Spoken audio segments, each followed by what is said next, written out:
በአሁን ሰዓት እንደ ዳጣ ደስተኛ ያለ የለም። ሁላችንም ደስ ብሎና እሷ ደስታዋን እናቷን ስጠብቃ በጉጉት የነበረ ስላወቀች እንዲሁም የሰላም የደስታ አስደሰታችሁ።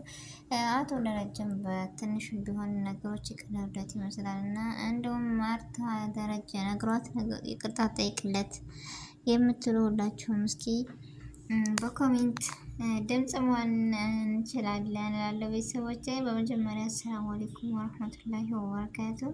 ውድና የተከበራችሁ ውድ ቻናሌ ቤተሰቦች እንዴት ናችሁ? ደህና ናችሁ? ይሄን ያለው አልሐምዱሊላህ። እንዲሁም ክርስቲያናት ወንድሞቼ ሰላም ብያለሁ። ኢትዮጵያውያኖች በያለንበት የዓለም ዳርቻ ሰላማችን ይብዛ፣ ሀገራችንን አላህ ሰላም ያደርግልን።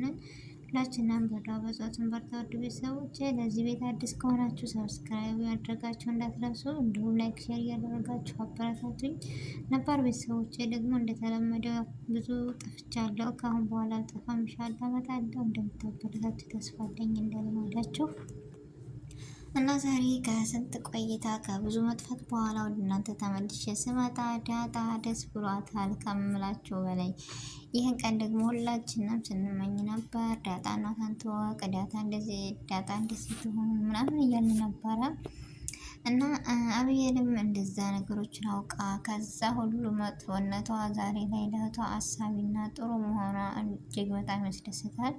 የሰው ልጅ በመጥፎ ብቻ ሳይሆን ጥሩ መሆን መጥፎ መሆን በሷ ሁለቱንም ገጸ ባህሪ አንጸባርቃ አሳይተናለች እና በጣም እጅግ ደስ የሚል አስተማሪ አባት ለልጁ ምን ያክል መስዋዕትነት መክፈል እንዳለበት የአንድ ቀን ስህተት ብዙ ነገሮችን እንደሚያበላሽ እና ሁሌ ጸጸት እንደሚሆን አቶ ደረጀም ተምረንበታል። ቤተሰቦች እንደውም ወይዘሮ ማርታ እጅግ ለትዳሯ፣ ለቤቷ፣ ለልጆቿ ያላት ክብር በጣም እጅግ ደስ ይላል። ላኪን ዳጣ የሰላም ልጅ ሆና ስታቅ ወይም ደረጀ ሲነግራት ምን አይነት ስሜት ይሰማት ይሆን?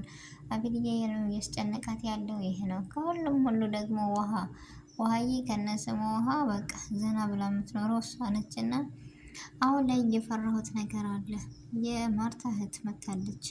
ደረጀም ፈርቷታል። እንደዚሁ ምንም ያክል ማርታ ባጠረጥርም ባትልም ነገሮችን ብጠረጥርም ምን ያክል ብታምነው ነው ባለቤቷን አስባችሁታል? እንደዚህ እያለች አይምሮ የሚመላለስባትን ጥያቄ እየመለሰች ያለች ሴት ነች። ነገር ግን እህቲቱ ትናንት ከዳጣ ክላስ እየከፈተች ነበር፣ እየበረበረች ነበር። ምን ታገኝ ይሆን እያልን የብዙዎቻችን ጥያቄ ሆኖብናል። ስለዚህ ምን ሊከሰት ይችላል? ነገሮችን ደግሞ እሷ አስባበት አልማበት ጠርጥራም ማውቃም ነው የመጣችው ይመስለኛል የማርታ እህት።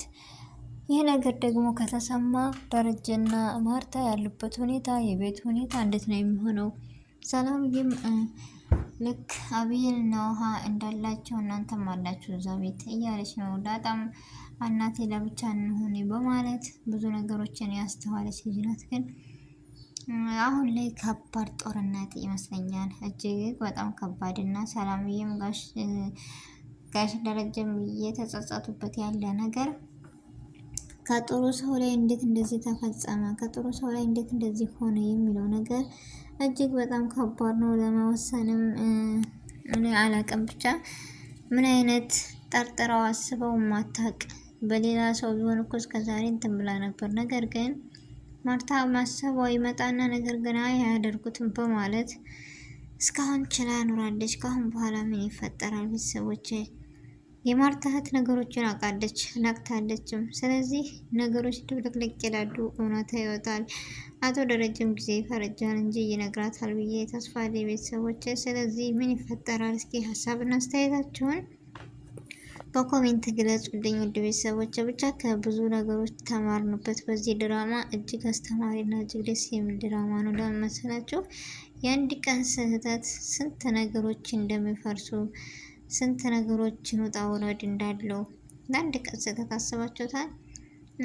ባል ለሚስት ሚስት ያለው ብቻ በዙሪያው በትዳር በኩል ያለው መስዋዕትነት መክፈል የዚህን ያክል ነው። ብዙ ተማርንበት። እንጃ እጅግ ደስ የሚል ድራማ ነበር ቤተሰቦቼ።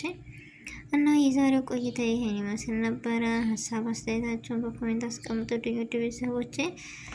በአዲስ ርዕስና በአዲስ ቪዲዮ እስከምንገናኝ ድረስ በያለንበት የዓለም ዳርቻ ሰላማችን ይብዛ። ሰላም አሌይኩም ወረህመቱላሂ ወበረካቱ።